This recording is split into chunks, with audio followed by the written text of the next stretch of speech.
The moon hung heavy in the ink-black sky, its light a silver blade slicing through the dense canopy of the forest. Twisted trees clawed at the darkness, their rustling leaves whispering secrets to the wind. Through this haunted maze wandered Kato, a Ronin whose face was a mask of weariness, his calloused hand resting on the cold steel of his katana's hilt. Every shadow seemed to writhe with a life of its own, and the chill in the air had nothing to do with the night's temperature. Drawn by a flickering, ghostly light, he stumbled into a clearing that held a deserted village. The silence was a physical weight, pressing in on him from the dilapidated huts that slumped under the full moon's gaze.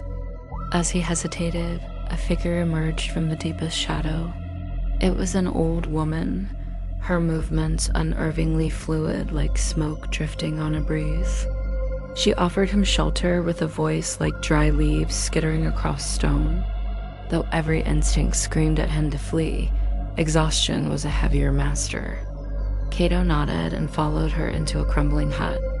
Inside, candlelight threw dancing, distorted shadows against the walls. The woman offered him tea, her back turned to him as she prepared it. It was then that Kato noticed it in the wavering light. The old woman cast no shadow. A cold dread, sharper than any blade, pierced him. His eyes darted to the corners of the room, and he saw them. Faint, translucent figures of villagers floated in the gloom, their eyes hollow pits of despair, their mouths locked in silent screams. Gripping the hilt of his sword until his knuckles turned white, he faced the woman. "What are you?" he rasped, his voice barely a whisper. The old woman's face twisted, stretching into a horrifying grin that split her face from ear to ear. Her eyes ignited with a malevolent, ghostly light.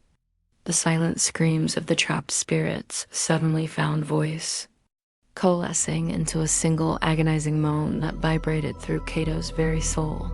He drew his blade, its polished surface reflecting the terror in his own eyes, but he knew it was a futile gesture. He was not a warrior here, but another soul to be harvested, another eternal resident of this village of the damned.